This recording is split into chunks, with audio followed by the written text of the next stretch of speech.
Good evening. What's going on, everybody? Welcome to another Pro Wrestling Talk video brought to you by Blitzball Champ Gaming here on the to the Tube. I'm your host, Blitzball Champ Jason Ingram. So, I wanted to get on here and give my review of New Japan Pro Wrestling's Wrestling Dontaku that took place a couple of days ago. And before we go any further, I want to remind y'all to check out the link in the description for Game Beauty for an awesome lineup of video game themed makeup and cosmetic products. And if you see something you like and want to make a purchase, be sure to use the promo code BlitzballChamp, all in caps. You can get 10% off of your order. So be sure to check that out. I want to also say, before we get started, I want to apologize in advance. I didn't do a preview video of the show. I completely forgot about the date. Like, literally, one of my pro wrestling friends had reminded me about this show, and I completely forgot. So I didn't get a chance to do a preview video, so I just went ahead and watched the whole show. So now I'm on here to give my review, but I do want to apologize for my mistake on that and for my tardiness. So just a heads up. Okay, NJPW Wrestling Dontaku 2023. This took place at the Fukuoka Convention Center in Fukuoka, Japan on Wednesday, May 3rd of 2023. Had a good number of matches. There was one kickoff match, which apparently, when I watched the pay-per-view on NJPW World, they did not show this kickoff match. Technically, it was a dark match, but it was a Young Lion consecutive battle match between Ryohei Oiwa, Boltin, Oleg, Yuto, Nakashima, and Oskar Leube. Like I said, didn't get a chance to see the match because it was a dark match. They didn't show it. But word is that Oskar Leube won the match. But that's pretty much all I know is that he won the match. Okay. The main card started off with 8-man tag where we had Chaos versus House of Torture. So we had Chaos in the form of Toru, Yano, YOSHI-HASHI, and Hirooki Goto. Of course, those two of Bishamon. Taking on the team of House of Torture, Togo, Sho, Yujiro, Takahashi, and Evil. Of course, as y'all know by now, I do not like House of Torture. So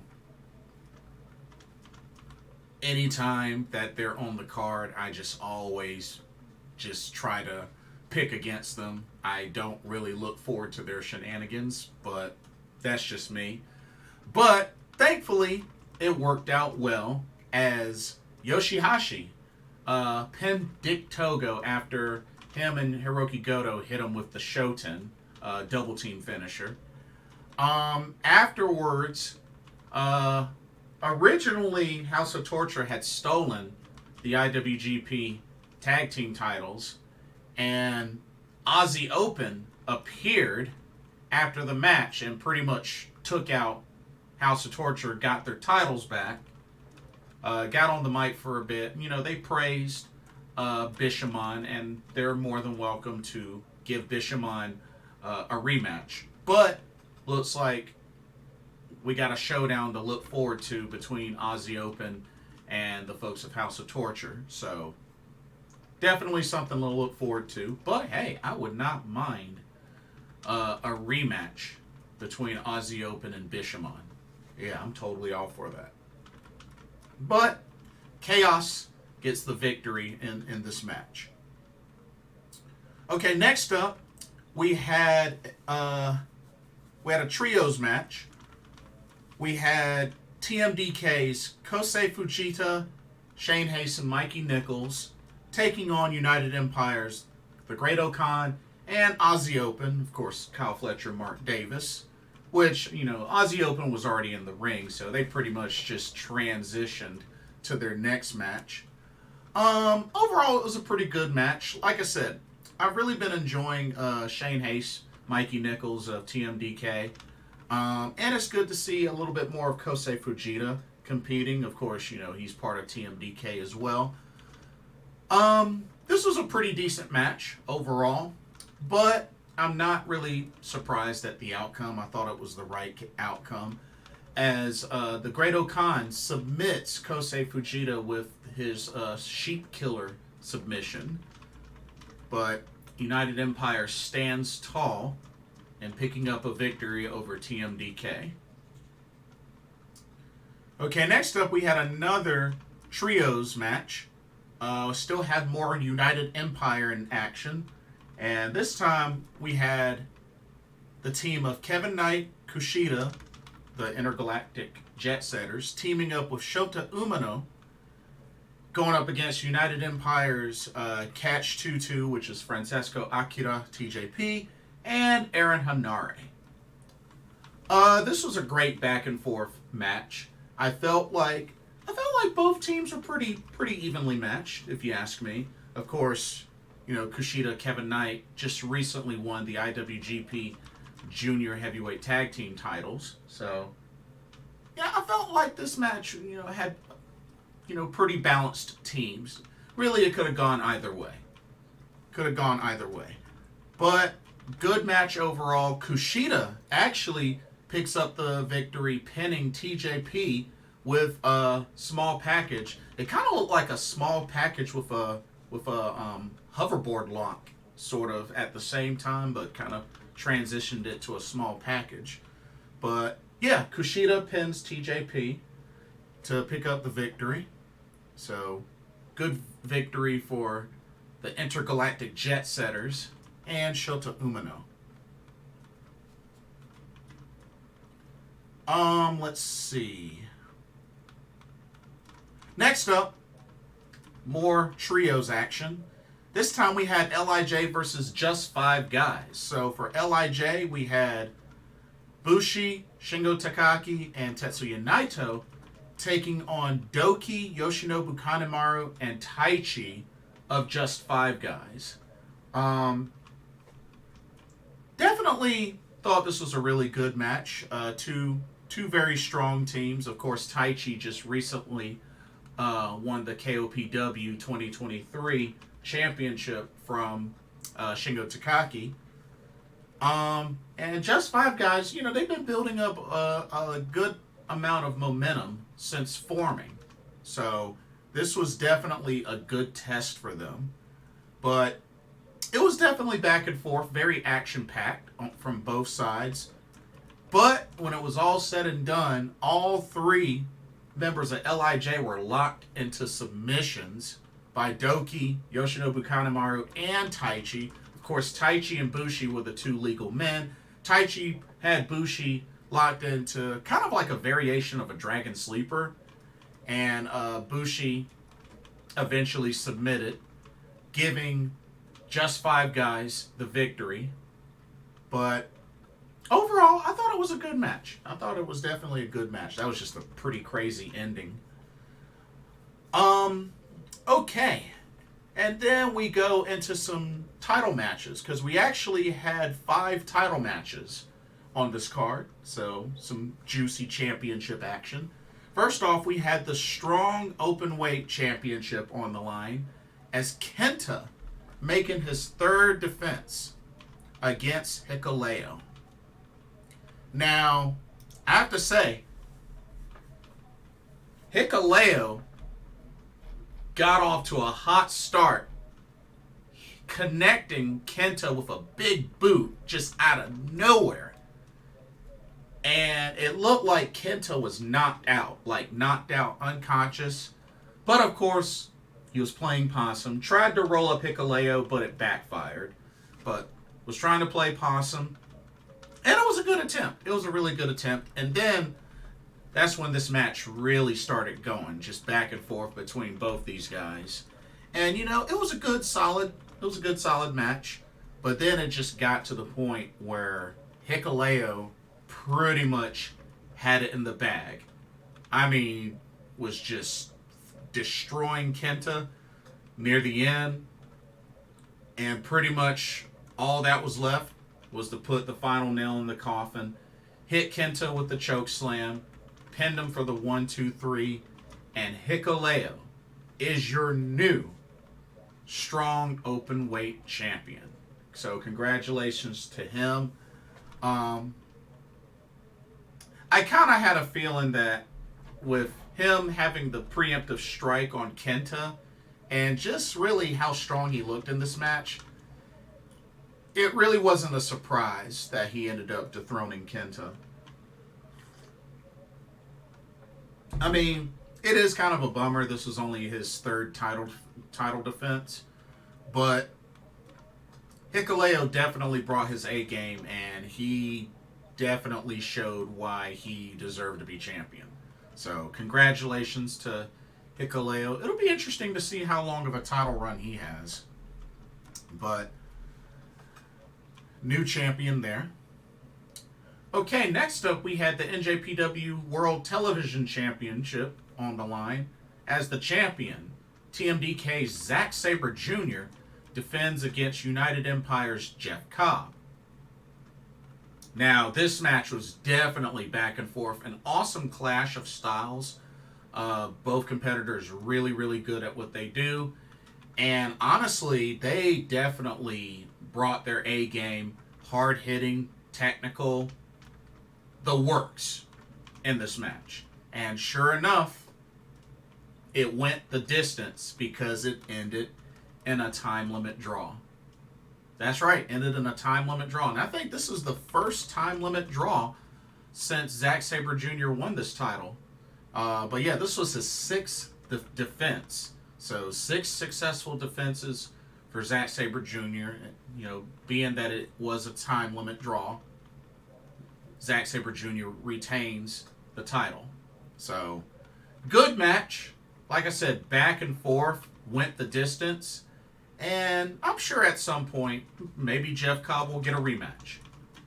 You know, because I never like things, you know, ending on a time limit draw and then they never get settled. You know what I mean? So it would be nice to see Jeff Cobb get another crack at this title. But in due time, Okay, next up, we had the never open weight 6-man tag team titles on the line. As the champs, Strong Style, Ren Narita, El Desperado, and Minoru Suzuki defended the titles against Kazuchika Okada, Tomohiro Ishii of Chaos, and Hiroshi Tanahashi. So, pretty stacked team there. But they definitely had to earn it because this match was hard-hitting. This was one of my favorite matches of the card, actually. Hard-hitting, back and forth. Ren Narita has just been, like, on a whole nother level. I mean, even ever since after graduating from the Young Lions, like, he has really been just looking more and more strong every time he's in the ring. So, my hat's off to Ren Narita. I've really been liking him more and more. But it was back and forth. And, you know, Okada, Ishii, and Tanahashi, they're a solid team. And it definitely showed. And at the end of the day, it took one Rainmaker to put away Ren Narita and a 1-2-3 cover. And we got new never open weight 6-man tag team champions. The Rainmaker, Kazuchika Okada, the Stone Pitbull, Tomohiro Ishii, and the Ace, Hiroshi Tanahashi. I was a little bit bummed because Strong Style lost these titles on the second defense. I really thought their title run should have been a little longer, especially with the kind of momentum that Ren Narita had ever since Strong Style was formed. I really felt like they should have held on to the titles a little longer. Maybe at least until the fall or maybe winter. You know what I mean? So, was kind of bummed that they lost, but it was a great match. It was definitely a great match.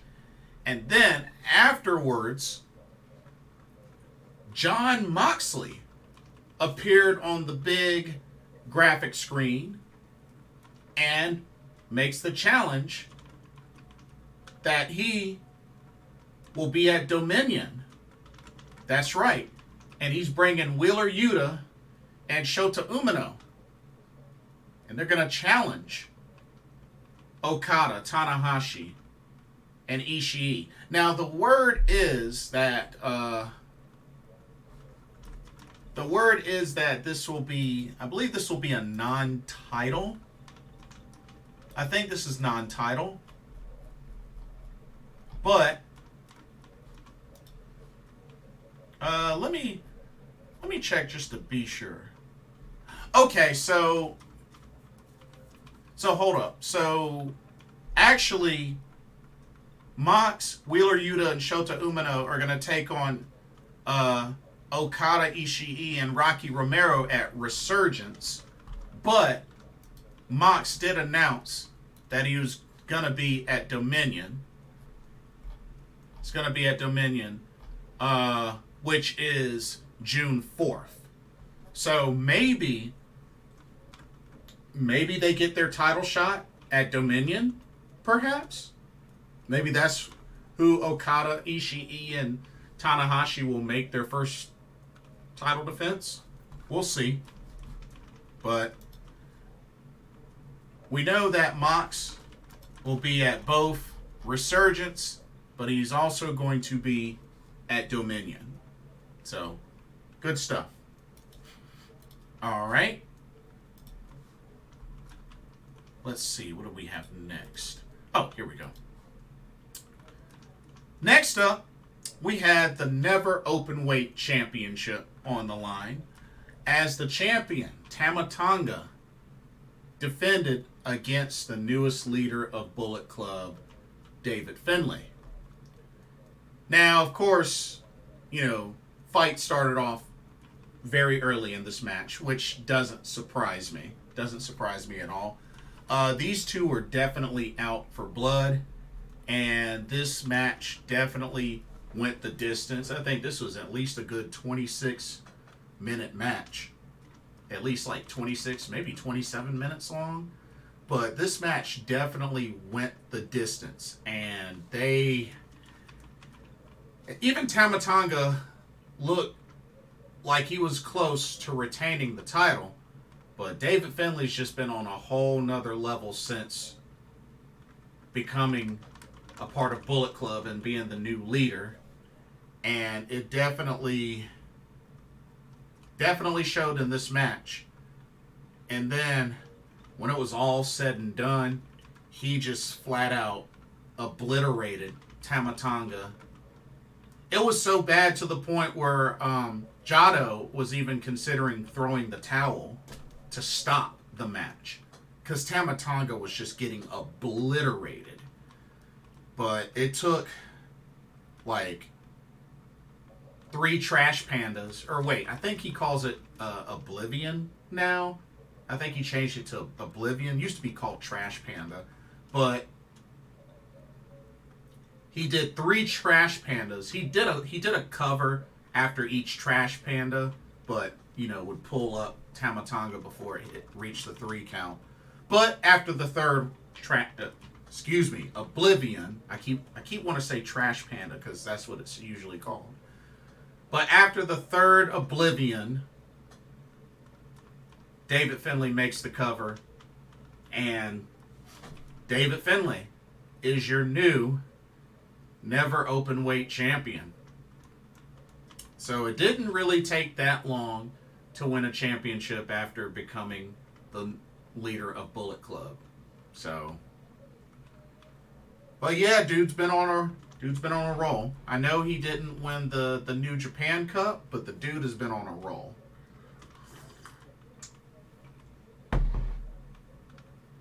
Dude has definitely been on a roll. More dangerous. So. And then after the match, El Phantasmo attacked him and just beat him down for a bit. So I thought that was pretty cool. Came in wearing a mask and then revealed himself and then just beat the crap out of David Finlay. So that was a nice little segment after the match. And then the main event came down to the IWGP World Heavyweight Championship. As the champion, Sanada of Just Five Guys defended against the current IWGP Junior Heavyweight Champion of LIJ, Hiromu Takahashi. Now, this definitely was worthy to be the main event. It was back and forth. Because, I mean, both are champions. Both are champions. And it definitely showed in this match. The momentum kept shifting back and forth. It was like a legit chess battle. All the way up to the final checkmate. While Sanada had multiple skull end attempts, even a TKO, even a couple of moonsaults, Hiromu Takahashi hit at least, 2 time bombs, a time bomb 2. And even Sanada busted out the Shining Wizard twice. But at the end of the day, it took one deadfall for Sanada to put away Hiromu Takahashi, to fizzle out the ticking time bomb and retain the IWGP World Heavyweight Championship. And this was his first title defense. This was his first defense. So congratulations to Sanada. And then the unthinkable happened after the match. As he was on the mic, talking to the crowd and everything. Lights went black. Screen appeared. It showed the graphic that they had been showing a couple of times now, recently. And then all of a sudden, coming from the rampway is Yota Tsuji. And he takes out everybody in Just Five Guys. And then he spears the crap out of Sanada. Just left him lying in pain. I mean, he just wiped out the entire faction of Just Five Guys. So, it's really interesting because Yota Tsuji is also another former Young Lion. And dude came back in a ginormous way. And what a statement. Not only taking out Sanada, but the whole group by himself. So that was really something special. And I believe this also punched his ticket, because I believe it's been announced that he's going to get his title shot at Dominion. Yeah, Yota Tsuji's going to get his title shot at Dominion. And not only that, David Finlay, his first defense of the Never Openweight title will be against El Phantasmo, former Bullet Club member. So that ought to be really good. And then apparently, Aussie Open's going to defend the IWGP Tag Team titles in a triple threat against Evil and Yujiro Takahashi of House of Torture and Bishamon of Chaos. So we got those 3 title matches to look forward to in Dominion on June 4th. So we still got another month before that. Well, technically less than a month, because it's May the 6th right now, but less than a month before we got that. So that should be really good. Let's see. So what we got coming up. we got a lot coming up, actually. So for the rest of the month of May, we got the Best of the Super Juniors 30. That starts next Friday, May 12th. So May 12th is when it begins, and then the final day is May 28th during Memorial Day weekend. But we also got Resurgence in California on May 21st. So that's 2 Sundays from this Sunday. So, and I believe they have the card. Up for that. Which I'll do a little mini preview. Alex Coughlin versus the Fallen Angel Christopher Daniels. Oh, that should be good. That should be really good. The DKC versus Bateman. Oh, interesting matchup there. And don't forget, Resurgence is when they're going to have the Strong Women's Championship Tournament, which, is 4 competitors. You got Mercedes Moné versus Stephanie Vancure. You got Momokogo versus Willow Nightingale. But it's like I said before, this tournament is pretty much set up for Mercedes to win. I'll only give Willow like a 5% chance of winning, but Mercedes is going to win. Let's just keep it real. Let's not kid ourselves. Oh, we got Zack Sabre Jr. and Bad Dude Tito of TMDK taking on Virus and Barbaro Cavanario. Never heard of them. Ooh, we got a street fight. Fred Rosser versus Juice Robinson. Ooh, that should be really good. That should be really, really good. Oh, and it looks like Kenta's going to get a rematch for the Strong Openweight Championship against Hikuleo. So Hikuleo makes his first defense against Kenta at Resurgence. Okay, so Kenta's going to get a rematch.